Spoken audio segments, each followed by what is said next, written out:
at the new Matt Clark. How are each and every one of you doing on this amazing Tuesday? I'm doing great. My girl's doing great. My family's doing great. Hope each and every one of you are doing great. And I hope everything's going on good in your life, man. I really do. You know, I I wish you the best. If you could please hit that like button, that subscribe button, and that bell notification button to get all my videos when they're new. If you could share with somebody on social media, help spread the message, help spread the word, that'd be amazing.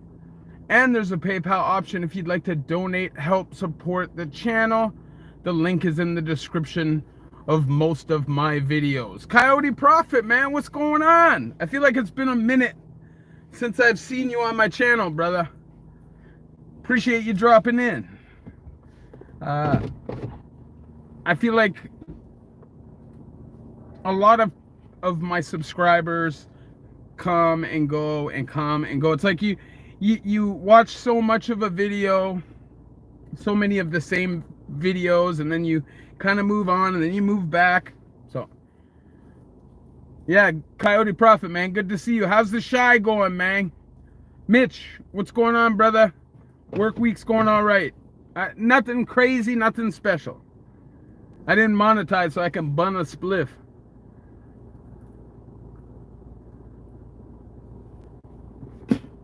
But you guys know I'm here. I speak on prison. I speak on addiction. I speak on life. And that's what I do. You know, so if that's what you're into, jump into the live, ask questions. I'll give my opinion. It might not be the perfect opinion. It might not be what you believe is right, but that's just my opinion. How do you get through? Hold on. Matt, how do you get through mentally being in a cell for so long every day? You just do. Enjoy those edibles, brother. I'm an edibles guy myself. I enjoy the edibles for sure. But I think time in your cell, some people can cope with it, some people can't. I actually enjoyed being in my cell, specifically in the pen, but I never hated cell time. I don't know. I just, my mind can handle it, I guess. I did mad seg time, and it didn't really cause a lot of problems for me, so. I'm going to prison for my first time for drugs. I'm getting 3 years, no prior charges. Do I have anything to worry about? Probably not. You'll probably be all right, brother. Just be yourself, you know? Stay around, Coyote Prophet, man.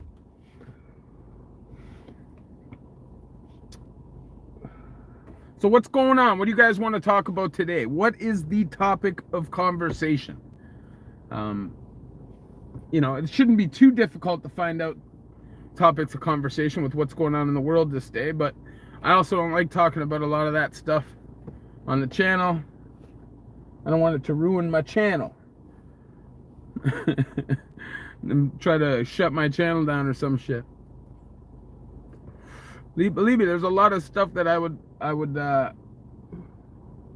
like to talk about, and maybe one day I will. Maybe one day I will. You will serve 2 years, but you'll probably get a parole if you have no priors, so you'll probably be out after a year. Josh Palmer, man, I appreciate that. Releasing unnecessary and negative energy and habits and opening up for new possibilities. That's what I'm talking about, brother. Positive attitude, positive mindset. You good, bro? Camp life, if you got no violence, you're past. Yeah, camp life for sure. Unless, like, you're a problem in the bucket or you have a bunch of, like, young offender escapes. Shit like that can get you fucked over in that way. Newborn Assassin, what's up, my brother? I'm good. A Corolla. I drive a Corolla.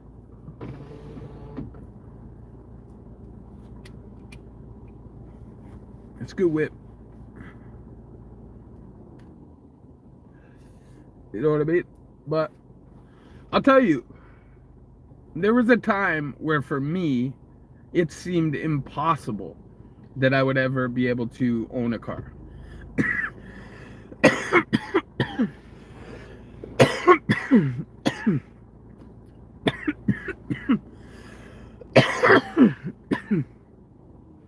You know what I mean?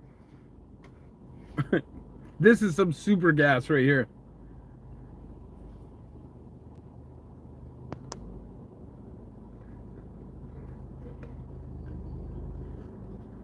T-Dot, what's up? I'm not worried about people knowing my whip. It's just the specifics. But I don't really give a fuck anyways. You know? You gotta live your life. Like, you know, regardless what your past has been, you know, what kind of people may be from your past, whatever it is, you gotta live your life. You can't run scared. You can't spend every day of your life worrying about stuff. It'll kill you. It'll break you down.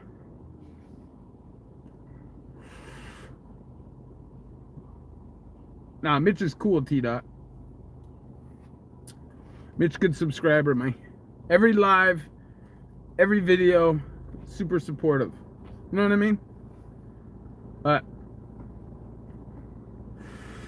Fear is not good for the mind, and I feel like fear is being used right now in many different ways, perpetuated across many different things to try to get everybody in line, and I just feel like we can't live like that. Here's a question for you. What is sexuality like in prison? Is everyone cool with everyone?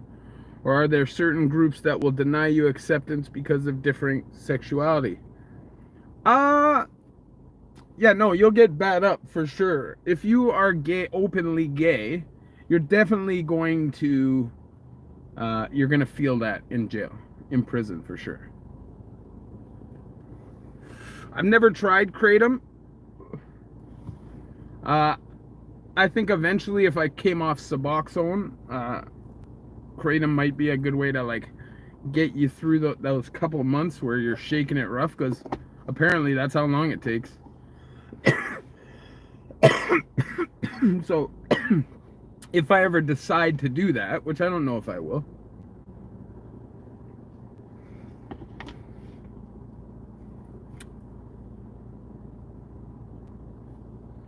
not screwed, man, not necessarily. Listen, when I was in Fembrook, there was an LGBTQ group and a couple openly trans people, and they were fine. It's just, if you're in a higher security, the more high security you go to, the likelier it is you're going to have a problem for that. Yeah, and for sure, I feel that, Newborn Assassin. I feel like, from what I've heard in my life, Kratom is good if you're going to use it for like minor withdrawals for a short period of time. Not something you really want to build a habit of, because you can become addicted to Kratom the same as anything else. Not as severely, of course. But yeah, do a cooking vid. Yeah, it's not a bad idea. But in Canada, you got to remember, in most places you can like actually cook. So like, we weren't eating like a lot of the stuff you see in American prison channels. Like, we had way better options. Yeah, there were guys definitely making like the low, what are they, the spreads, like the burritos and stuff with the ramen. That kind of stuff guys make in provincial for sure. But in the federal system, most guys have access through commissary to decent food. You know, like in our commissary in Canada, you can typically buy like chicken breast strips. You can typically buy chicken wings or burgers or tuna, a bunch of different things. Eyes in blue. I take it for depression, works wonders. Help my friend quit his pill addiction. Yeah. That's what I hear of Kratom, that it's really good if you use it the correct way. In fact, it became a full addiction. Not as bad as down or none, but still bad. Yeah, for sure. Because any addiction, your body builds up a need, because no matter what drug you're taking, it's endorphins and things like that are being released in your body, and when you're producing it like not naturally, when your body is being forced to produce these chemicals through high, it seems like your body stops producing them over time, because the drugs are giving you what you need. You understand? So like, if you come off heroin, even though you're gonna get through the physical aspect of the addiction or the withdrawal, there's a mental aspect that a lot of people don't put a whole lot of weight on. But in my opinion, the mental aspect, the no sleep, the restless legs, things like that are much worse than the physical would ever be.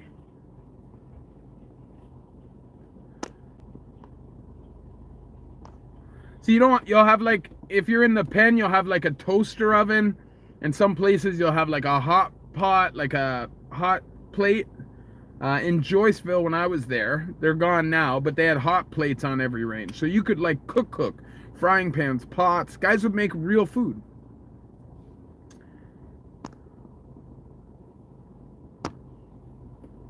How much people blazing these days? What do you mean by that?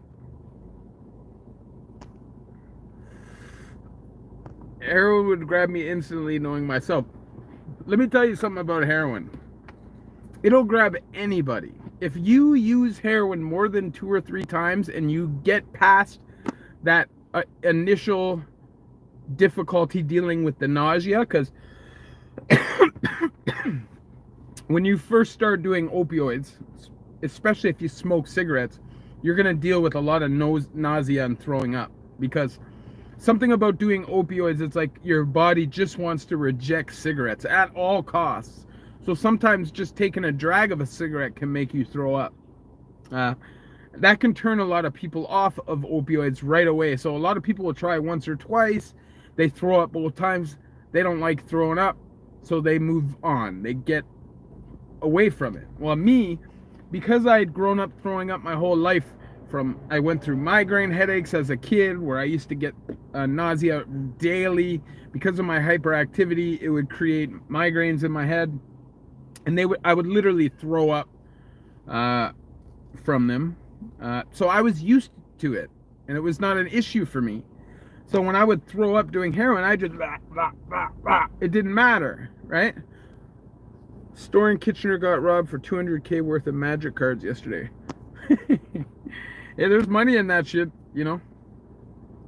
Opioids are horrible. Hydromorph and oxys were really bad here in Cape Breton. Yeah, and Fetty's way worse, you know. Fentanyl has the ability to drop people no problem. Like, I saw this video on YouTube where this cop was searching this dude, and he opened up a bag, and as soon as that bag opened, he dropped. And he was full out, 2 full rounds of, what's it called? You know what I'm talking about. 2 full rounds of that, and he was Narcan, and still down. You know what I mean? So, Fetty's crazy, especially if your body's not used to it. And, you know, we all know that's where most overdoses come from, is people that have either chilled, they're trying to, you know, deal with addiction and stuff, so they kind of back off, and then they go back, and they back off, and their tolerance goes down, and they drop. Seeing so many people died from that was what made me quit, was what made me say no more.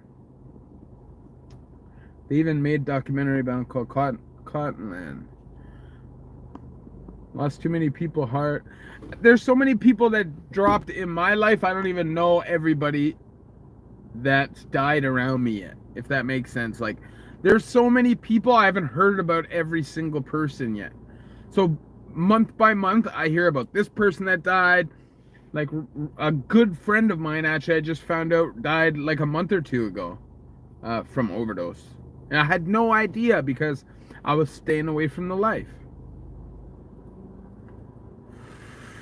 Now, I feel a little bit more confident in my sobriety. So I'm more willing now if somebody reaches out to talk to an old friend or something, as long as they follow my guidelines and my rules, you know. If you're in the building, go up, hit that like button. 36 of you, 13 likes. Come on, Mike. easy for you to deal with, helps the algorithm. Get her done. So I actually recently started talking to a friend again, a best friend. And like right away I had to kind of back it off, because I'm a totally different person now. I'm not looking to hang out every day. It's not who I am anymore. And I think that's just surprises people. I love every drug I took. I can't try the hard shit. That is a fact, T-Dot. They say if you try it once, it's a mistake. You try it twice, it's a habit. I read that Imodium binds the opioid receptors. I don't know if that means that it blocks opioids or makes them stronger. No, Imodium helps because they give Imodium when people are going through withdrawals. Whenever I talk to someone who has around in that life, all I hear is someone dying each time. Shit's sad. That's what I'm saying. And like, at the end of the day, I want to help my friend, right? Because this is my best friend, right? So I want to get him. I bumped into his family. They had told me he'd been sober, and I decided to talk to him.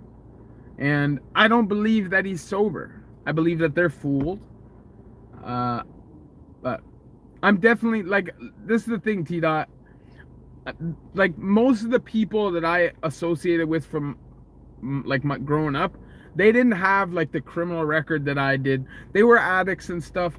I did have my group of hardcore dudes that I hung with when I was, like, 18 to 25. But most of my friends from childhood and stuff, they're not really like that.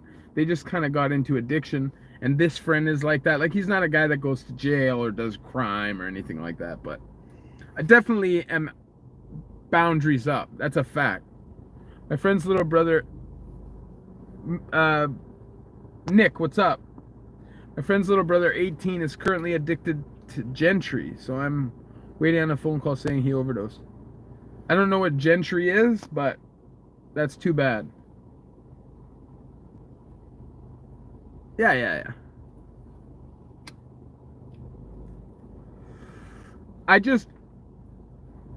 If there was one person in my life as a friend that I had true love for, this is that person. You know what I mean? So if I can help, I want to. But I'm also not going to put myself at risk. That's a fact. Mark Canada, East Coast, what's up? Banff girl, hi buddy, just checking in. You're always so inspiring. Thank you very much. No, I think she meant Fetty. You know? And to me, this shit's disgusting.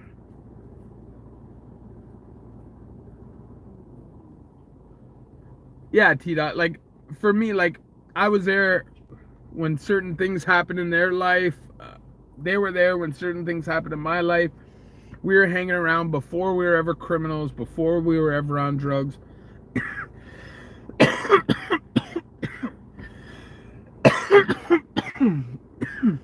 When we were just teenagers trying to have a good time, you know what I mean? So he also knows my position, though. Like, he knows that if he comes around me all whacked or, does some crazy thing that just puts me at risk, it's a wrap. I had a friend that asked me if I could help him get blow. I didn't talk to him for a year. So, just for asking. I don't play those games at this point because I know me. And I feel like a lot of people, the hardest part for recovery is learning who you are and being honest with yourself and actually accepting criticism and allowing people to kind of show you where you're going wrong. And I think that I was always really stubborn. I always had power and control issues. So I tried to use intimidation or manipulation to control everybody around me to protect myself. And I think once you start opening yourself up to real criticism, you learn about yourself, and then you're able to put yourself in the best position where you don't have to deal with any of that negativity. And I think going through treatment and learning all that stuff for me And getting to the point where I was able to accept that was a big eye-opening experience and allowed me to self-reflect a lot better than I ever was able to before, you know? And doesn't mean that I'm good at taking criticism, because I'm not. I'm still horrible at it. And I'll still get super angry if somebody starts calling me out on my bullshit. But after I sit with it and I think about it, and it's all said and done, I'm able to accept that for what it is and grow and learn and move on. And I think another thing that I learned to do, which was key in my recovery, was learning not how to hold a grudge, to let go, live and let go. You know, stop living with resentment and frustration and anger. Just being able to understand that there are people out there that may do things that are bad to you. They may violate you, but if you focus on that and put yourself in a position where you're going to do something about it, the only one who's really going to pay for that is you. You know, so honesty with yourself is the most important thing. Just recently broke up with my ex of 12 years. Feel a lot better now at myself and living my life to the fullest. Yeah, I have a brother who's having a hard time with a similar situation, letting go of an ex, somebody that he's been with for over a decade. And sometimes you just got to rip that band-aid off, man, if it's not good for you, you know? Sometimes relationships can go from relationship to just codependent friendship, where you both kind of just justify each other's toxicity. I've been in many relationships like that, where it's not even about anything other than enabling each other to fuck your lives up. And it's the worst situation a person can be in. I've seen people have codependent relationships with their family members. Same thing, you know? You should reach out to Senator Kim Page. She's an advocate for prison reform. Maybe you should interview her. Senator Kim Pate. Cops following people is... They get mad and take it personal. I've had feds follow me. Listen, my last arrest, I was being followed for like a few months. 2 months, 3 months, somewhere in there. When I got arrested, they had CD-ROM of me being followed. Like, I got a bunch of stupid little charges for, like, porch pirating. You know that shit, where you steal shit off people's porches and packages and shit. I'd just be walking around looking for houses to jack, rob packages, right? If I couldn't find any. I was just an idiot, right? And I just...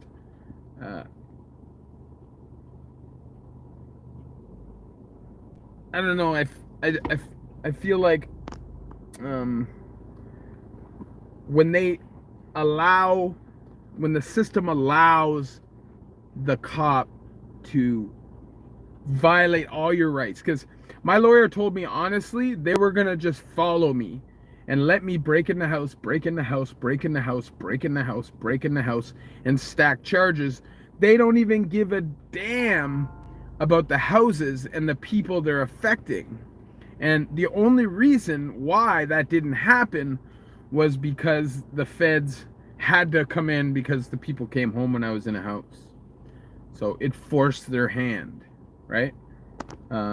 Luckily for me. He said they literally would have let me do 40 B&Es and just stack charges.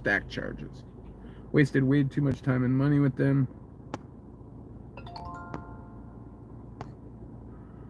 Money with them should have ended in 2007 or a few days and became a waste of time and money. Yeah, I get that, you know.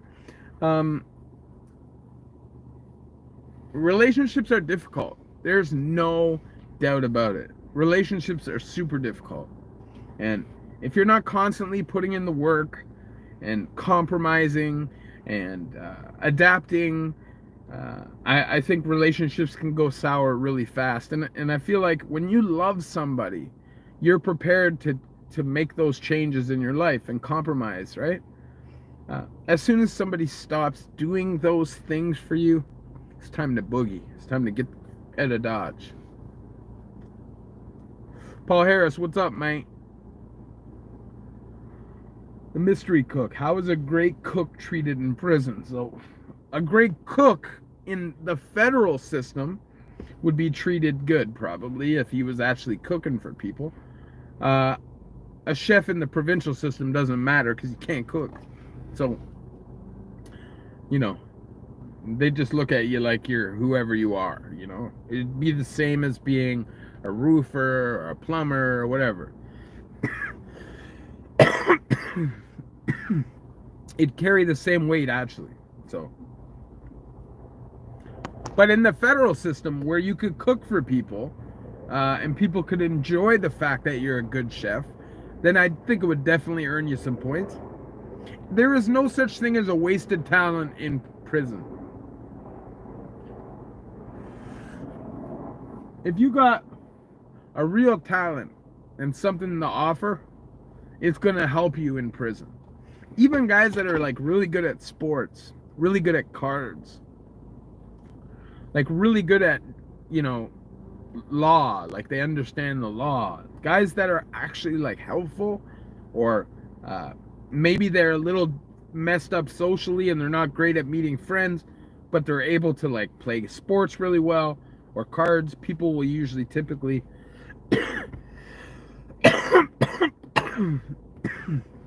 accept those people faster than just a typical dude sitting around doing nothing like a slug all day. And there's a lot of those guys in jail and prison too. Guys that, despite the fact that they're doing 20 years or 15 years or 5 years or even 2 years, they're just laying around, getting fat, eating tons and tons of food, bullying people for their food, or just spending ridiculous amounts of commissary on junk. They don't spend a minute of the time trying to better themselves or learn from their mistakes. And I think if you really want to get out of prison and stay out of prison, then when you're in prison, you have to focus on making yourself a better person, because your growth is actually being stunted by going to prison. It's holding you back however many years. And it doesn't seem like much, but 4 or 5 years in terms of society is a crazy long time, and things change really fast and you can fall behind really quick. So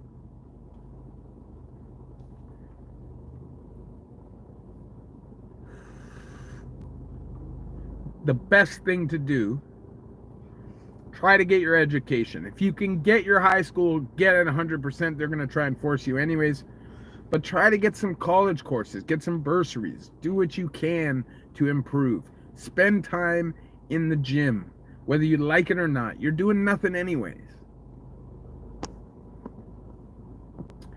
Does food that go to the guards get taste tested? There's no food that goes to the guards. They'll eat the food off the line, but it doesn't go to the guards. Extras will come up and they'll just eat them. I don't understand why a lot of people don't commit suicide being stuck in boring, dangerous prison for years and years. How mentally do people cope with being... I think that at the end of the day, your mind and your brain adapts. And once you get to a certain level of savagery where you're okay with living like that, because regardless whether you're like a murderer or a robber or a thief or whatever it is that you are, that's got you into prison, the fact that you're able to keep going back and sit down and do time with all these people and just be comfortable doing your life like that, life on the installment plan, a part of you has been shut down emotionally. You are stunted emotionally, because you should never be okay with that. You know what I mean? It's not good to be okay with that. That's being institutionalized. So I think that's one of the biggest issues, is once you get kind of caught up in the system, your mind changes, your psyche changes, because the lifestyle is so much different. You have to be so much more hyper aware and vigilant and just kind of on your toes all the time. But if you act like that in society, people will be weirded out by you. And if you come out with aggression and intimidation, which a lot of people will come out with because of how they've been forced to live, then people will be scared of you. I used to have people, when I was in treatment, they would literally go to the staff and tell the staff that I'm intimidating them, and I'm not even talking to them. Not even like doing anything but joking around and being like a regular dude. But because I was from prison and I was big, civilian dudes. Yeah, you can do a university degree if you pay for it. Yeah. I never did. I had an aneurysm. Just proves I had an aneurysm. Just proves to what solitary can do to a person. Yeah. After 60 days in solitary, loss of all privileges, so that means LOPE, right? No mattress from 8 a.m. to 8 p.m. Nothing in your cell except one sheet paper, lined paper, and a pencil, a little golf pencil. It's all you can have all day. No phone calls, hatch on your door closed. So I did 2 months like that in SEG. And by the end of that 2 months, I was literally talking to myself. Like full-on conversation. Are inmates with HIV separated from GP? No. I've seen guys in prison that look like Skeletor. Like they look like they're dying, but they're not, because when they were in the street, the disease did so much damage. But now that they're in the system, they're getting the medication and everything. So their health is actually improved, but their appearance is destroyed.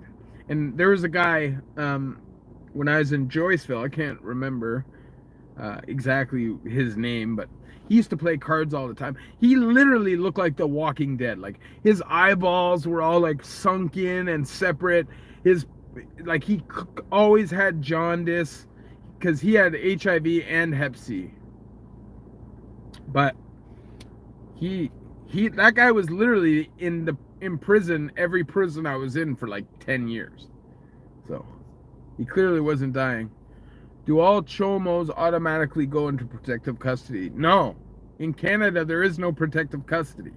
So they're spread into the there's protective custody for super PC. But medium security and lower, not max, that is separate. GP population. But medium security and lower in the federal system is integrated. So they try to hide guys in there. Guys, honestly, if you're a sex offender, it's crazy. They're basically playing roulette with your life to get information. But it gives them informers and rats all over the yard. So it's one of those things, right? But if guys get found out, if guys Google your name and you have sex charges, anything like that, you're going to get it. And it's going to be quick. What about corrupt cops? Corrupt cop, if you're in any security other than low, medium, or camp, is probably going to get it anywhere. And maybe even in a low, medium now. But they'll put a dirty cop in like Bath or a camp where guys don't want to leave that prison. So they're not going to waste their time going after some cop rat that's just going to rat them out anyways. You know what I'm saying? But there are I've never seen like a ton of crooked cops. I don't know if you guys know about that cop that buried his wife in his wall. Maybe I'll do a story about that guy if I can remember his name. Because I did time with that guy. Like, he was never on my range because he was in super duper duper PC. But when we would go to court, in Newmarket Court, he would be there. And, yeah, it is a crazy story, this guy. He, like, lived with her in his wall for so many years or whatever. Just crooked ass cop. I don't think there's any, other than a pedo, there's nothing worse than a crooked cop. Like, I'm not gonna, support my family member to be a police officer. I would have an issue with that. I would feel like because of my family, it's weird, but I understand why people do it, because not everybody grows up with a criminal mindset or around people with a criminal mindset. And I think a lot of people that want to become cops at first have good intentions. I just think that ultimate power corrupts. It just does, right? And a dirty cop, man.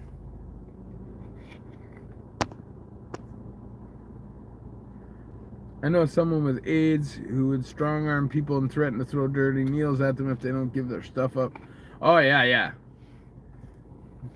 Yeah, that with addicts you're gonna get stuff like that, right? For sure.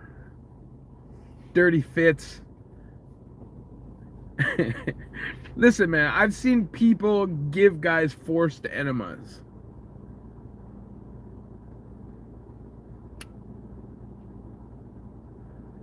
Trying to get a PK out of them.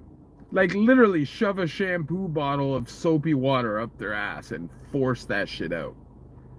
So, there's a lot of stories of guys doing some crazy stuff to get shit out, jumping on guys' bellies, trying to get them to fucking pass it, all kinds of stuff.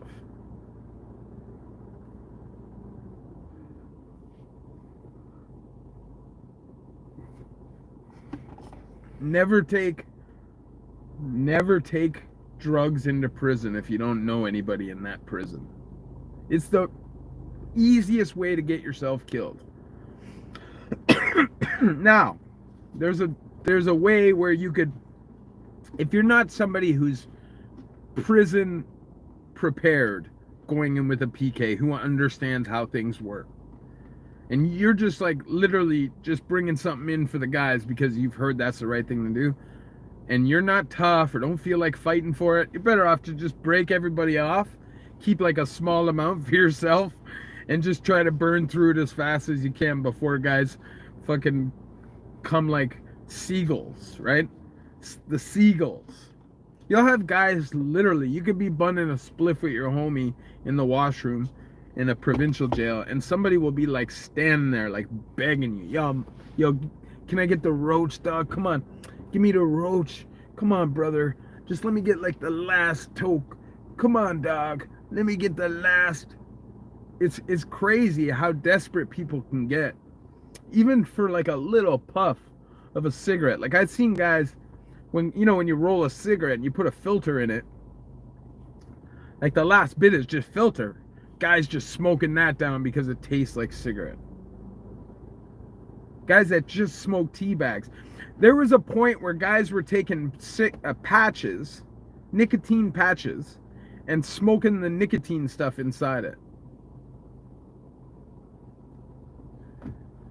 Ooh, you're talking about Rob Ford. He died of cancer. Yeah, I used to call them the giant Joyceville walking land pigeons.